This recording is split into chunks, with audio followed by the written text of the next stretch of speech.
कविता एक विधवा औरत थी। उसका एक ही सहारा था, उसका बेटा तनय।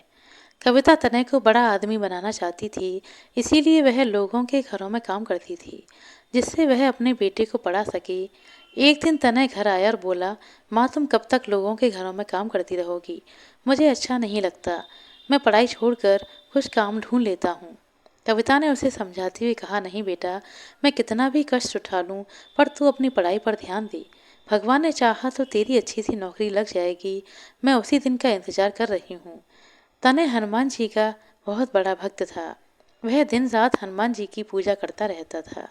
एक दिन वह हनुमान जी के मंदिर में गया और बोला, बाबा माँ तो कुछ सुनती नहीं है। आप ही बताओ मैं क्या करूँ, आप ही उन्हें समझाओ। वह बजरंग बली के सामने बैठकर बातें करता रहा। उसे विश्वास था कि बजरंग बली उसकी माँ को समझा देंगी और वह तनय को काम करने के लिए अनुमति दे देगी। इसी तरह समय बीत रहा था। कुछ दिनों के बाद तनय की पढ़ाई पूरी हो गई। उसके बाद तनय नौकरी ढूंढने लगा। वह सुबह उठकर हनुमान जी के मंदिर जाता, उसके बाद नौकरी की तलाश में निकल जाता। पूरा दिन घूमने के बाद वह निराश होकर वापस आ जाता। एक दिन उसे उदास देखकर कविता ने कहा, बेटा तू इतना परेशान क्यों है? आज नहीं तो कल नौकरी तो लग ही जाएगी। बजरंग बली सब ठीक कर देंगे। यह सुनकर तनय ने कहा, माँ मैं चाहता हूँ कि तुम काम ना करो, लेकिन अब मुझे नौकरी नहीं मिल रही। यदि कुछ दिन ऐसा और चला तो मैं नौकरी की तलाश छोड़कर मजदूरी करना शुरू कर दूंगा। तब कविता ने कहा, नहीं बेटा, तू ऐसा बिल्कुल नहीं करेगा। तू कोशिश करता रहे, सब ठीक हो जाएगा। अगले दिन तनय फिर नौकरी की तलाश में जा रहा था। तभी उसे उसके पुराने स्कूल के मास्टर जी मिल गए। उन्होंने तनय से कहा, बेटा कहाँ जा रहे हो? मैं तो तुम्हारे घर ही आ रहा था। यह सुनकर तनय ने कहा, नमस्ते मास्टर जी, मैं तो नौकरी की तलाश में जा रहा था। आप बताएं क्या काम था? मास्टर जी ने कहा, बेटा रामपुरा गांव में एक मास्टर जी पढ़ाते थे। वे अब रिटायर्ड हो गए हैं। उनकी जगह नए मास्टर जी आने वाले थे, लेकिन वे नहीं आ पाए। यदि तुम कल से 3 दिन तक उनकी जगह पढ़ा सको तो मैं हेड मास्टर जी से कहकर तुम्हारी नौकरी पक्की करवा दूंगा। सरकारी नौकरी है। तुम्हारी माँ की परेशानी देखकर मैंने बात की है, लेकिन मेरी बात खराब नहीं होनी चाहिए। तुम्हें समय पर जाना होगा और बच्चों को अच्छे से हिंदी पढ़ानी होगी। यह सुनकर तनय बहुत खुश हुआ। उसने कहा, आपका बहुत बहुत धन्यवाद मास्टर जी, लेकिन वहाँ केवल 3 दिन ही क्यों पढ़ाना है? तब मास्टर जी ने कहा, वहाँ और भी अध्यापक आएंगे। जो भी 3 दिन अच्छे से पढ़ा लेगा उसकी नौकरी पक्की हो जाएगी। तनय ने मास्टर जी को धन्यवाद दिया और घर जाकर यह खबर माँ को सुनाई। कविता उसकी बातें सुनकर बहुत खुश हुई। तनय ने बजरंग बली के सामने बैठकर प्रार्थना की, हे बाबा मुझे यह नौकरी दिलवा दीजिए। मैं जीवन भर आपकी सेवा करता रहूंगा। यह कहकर वह बजरंग बली का ध्यान करने बैठ गया और उनका गुणगान करने लगा। अगले दिन स्कूल में हेडमास्टर जी के सामने एक सुंदर नौजवान खड़ा था। तनय ने अपना परिचय दिया और हेडमास्टर जी ने उसे बच्चों को पढ़ाने के लिए भेज दिया। कक्षा में जाते ही बच्चों ने अपने नए मास्टर जी को नमस्ते की, तो मास्टर जी ने कहा, बच्चों हमेशा नमस्ते नहीं कहते, राम राम कहा करो। इससे भगवान राम तुम्हारे सारे काम बना देंगे और सामने वाला भी खुश हो जाएगा। बच्चों को नए मास्टर जी बहुत अच्छे लगे।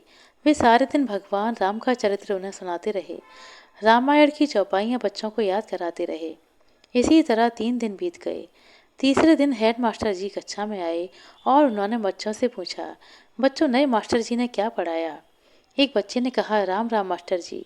उसके बाद उस बच्चे ने रामायण की चौपाइयाँ सुनाई, भगवान राम का गुणगान किया। यह सुनकर हेडमास्टर जी ने कहा, अरे मास्टर जी, आपने तो कमाल कर दिया। इतना तो हम कई सालों में नहीं सिखा पाते जितना आपने 3 दिनों में सिखा दिया। आपकी नौकरी पक्की हुई। मैं आपके मास्टर जी के हाथों से चिट्ठी भिजवा दूंगा। आप अपना सामान लेकर आ जाना। अगले दिन मास्टर जी ने तनय का दरवाज़ा खटखटाया। तनय ने दरवाज़ा खोला तो सामने मास्टर जी खड़े थे। तनय उन्हें लेकर घर के अंदर आया। तनय ने मास्टर जी से कहा, मास्टर जी मैं माफ़ी चाहता हूँ। माँ बहुत बीमार थी, इसीलिए उन्हें इस हाल में छोड़कर मैं नौकरी के लिए नहीं जा सका। यह सुनकर मास्टर जी चौंक गए। यह तुम क्या कह रहे हो? उस स्कूल के हेड मास्टर ने मुझे यह चिट्ठी दी है और तुम्हारी नौकरी पक्की हुई। उन्होंने कहा कि तुम्हारे भेजे हुए मास्टर जी ने तो बच्चों को इतना अच्छा पढ़ाया जो आज तक कोई भी नहीं पढ़ा सका। तब तनय ने कहा, लेकिन मैं तो वहाँ गया ही नहीं, मैं तो यहीं घर पर था।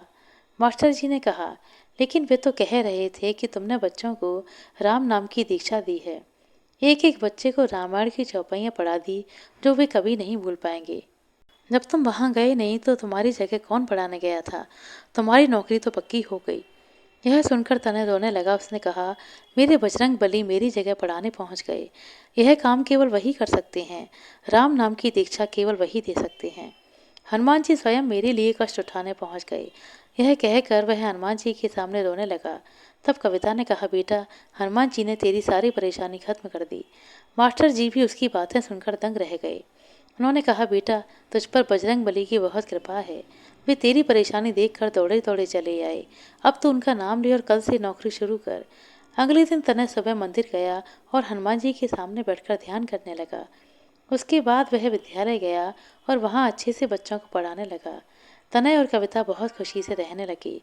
तनय विद्यालय से आने के बाद सारा समय बजरंग बली का गुणगान करता रहता। आशा करते हैं दोस्तों आपको हमारे द्वारा सुनाई गई यह कहानी अच्छी लगी होगी। कहानी अच्छी लगी हो तो कृपया लाइक कर दें, शेयर कर दें।